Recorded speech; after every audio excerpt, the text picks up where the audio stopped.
Otep à tous, bien-aimés frères et sœurs. Pourquoi Donald Trump devrait, à l'évidence, gagner cette élection en novembre 2024? Pourquoi Donald Trump devrait revenir à la Maison-Blanche? Nous avons vu que Joe Biden a échoué lors du premier débat avec Donald Trump. Il avait perdu la mémoire. Carrément, en plein débat. Il a perdu la mémoire, il ne savait plus quoi dire, il ne savait plus ce qu'il disait. D'ailleurs, Donald Trump l'a dit, il y a une phrase célèbre qui a fait le tour du monde, c'est que Donald Trump dit, mais moi je n'ai rien compris de ce qu'il a dit, et je suis sûr que même lui-même n'a pas compris ce qu'il est en train de dire. Ça, c'est une façon de dire que ce type-là est devenu irrécupérable, il est malade. Il devrait plutôt être dans une clinique que de continuer à rester à la Maison Blanche au bureau ovale. Alors, le cas, on a vu, après ça, il y a eu des pressions de part et d'autre. Et Joe Biden a donc été obligé de jeter l'éponge, de démissionner et soutenir Kamala Harris. Alors, la particularité de ça, ce n'est pas la première fois, non. Ce n'est pas la première fois qu'un président démissionne.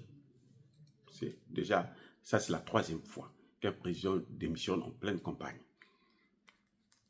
Mais en 1952, Harry Truman va démissionner 220 jours avant l'élection. Ça, c'est la première fois qu'un président, qu'un candidat qui est pratiquement nommé par son parti démissionne. Jette l'éponge, comme Joe Biden vient de le faire. Ça s'est reproduit encore avec Lyndon Johnson en 1968. Cette fois-ci, c'est 219 jours avant. La particularité de Joe Biden, c'est qu'il démissionne 107 jours avant le scrutin. 107 jours.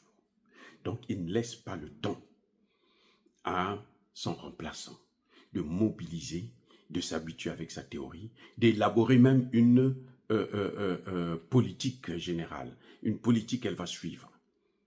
Elle sera obligée de suivre la même politique que celle de Joe Biden. Et ce n'est pas facile de soutenir un programme que vous n'avez pas vous-même préparé. Ce n'est pas facile.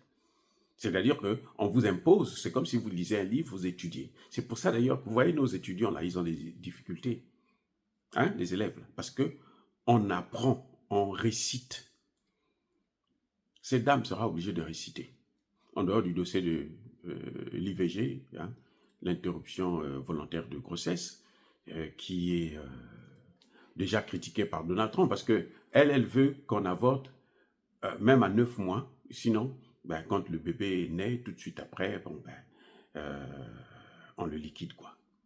C'est ce que madame... c'est pas moi qui l'ai dit, oh. C'est Donald Trump qui a dit. Moi, je peux que répéter ce qu'il a dit. Cette fois-ci, ça, c'est pas moi qui l'ai dit. C'est Donald Trump qui a dit. Elle veut qu'on puisse avorter après la naissance du bébé. C'est-à-dire qu'on puisse neutraliser un bébé. Et ça, c'est un crime. Voilà. Donc, la particularité ici, c'est que c'est même pas 200 jours, mais c'est 107 jours seulement. 107 jours avant l'élection. Maintenant, la similitude. Les deux fois, là, en 52 et 68, eh ben, les candidats qui avaient remplacé les démissionnaires avaient échoué. Il y a des gens qui disent que c'est parce que en 52, il y avait la guerre de Corée et en 68, il y avait la guerre du Vietnam. Ce qu'on oublie, c'est que maintenant, il y a la guerre en Ukraine, c'est la guerre des États-Unis. Oui, c'est la guerre en Ukraine. Et comme les mêmes causes produisent les mêmes effets, ils sont en train d'échouer là. Ils ont d'ailleurs déjà échoué. Les experts américains le disent, ils ont déjà échoué. Donc, on ne voit pas comment, moi, en tout cas moi en tant qu'expert, je ne vois pas comment elle peut gagner cette élection s'ils ne trichent pas comme ils ont fait en 2020. Elle ne peut pas gagner cette élection. Ce n'est pas possible. L'argent, oui, il y a un problème d'argent. Parce que c'est vrai qu'en 2016, il y a des gens qui disent que c'est l'argent qui fait. Non, l'argent ne suffit pas. Il n'y a pas que l'argent. En 2016,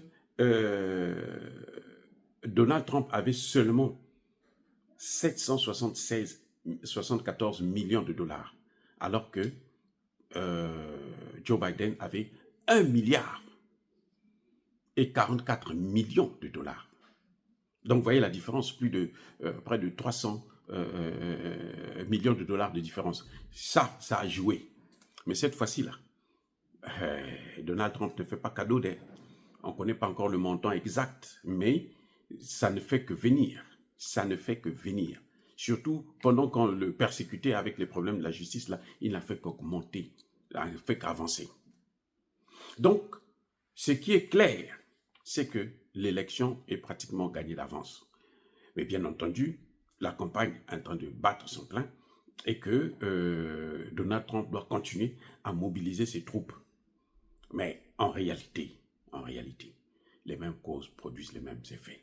Ce qui s'est passé en 1952 et en 1967, 68 plutôt, se passera aussi en 2024. C'est-à-dire, le candidat qui a remplacé celui qui a abandonné la course ou abandonné l'avion en plein vol, finit toujours par échouer parce qu'il n'a pas assez de temps pour pouvoir mener la campagne à bien. Dire cela, c'est inciter à la haine ou à la violence. Non. Nous soutenons, moi, je soutiens Donald Trump pour une seule chose, c'est que quand Donald Trump était président, là, il n'a pas fait de guerre en Afrique. Aucune guerre en Afrique. Quand Donald Trump était au pouvoir, là, Paul Kagame s'était calmé. Paul Kagame avait laissé la RDC tranquille.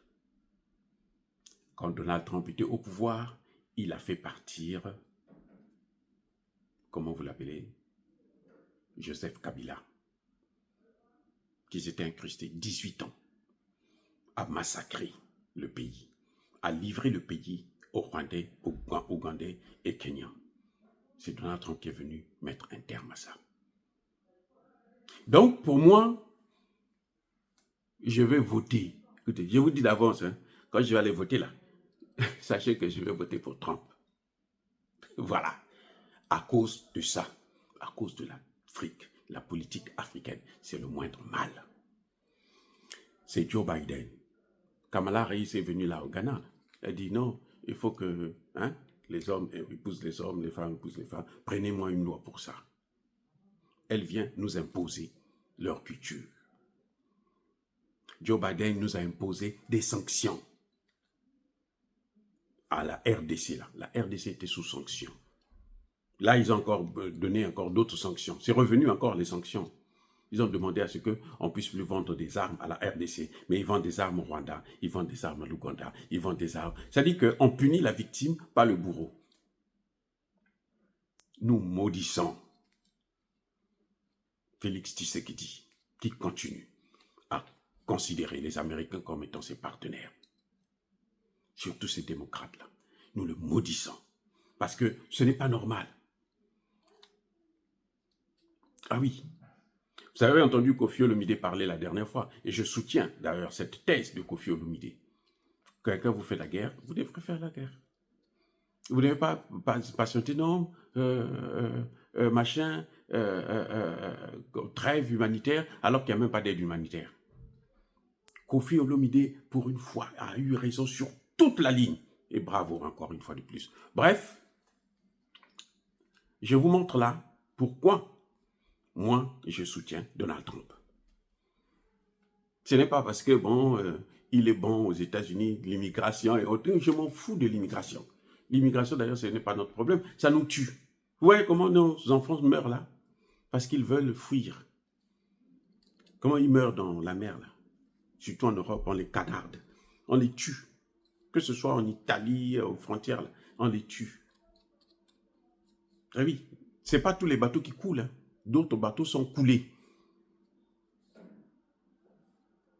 Voilà ce qui est en train de se passer. Donc, bien aimés frères et sœurs, dire cela c'est inciter à la haine ou à la violence. Non, il n'y a pas colère, veille, malin. Encore une fois de plus, soyez bénis, soyez abondamment bénis par le Dieu de Kémité, par nos ancêtres évangélisés.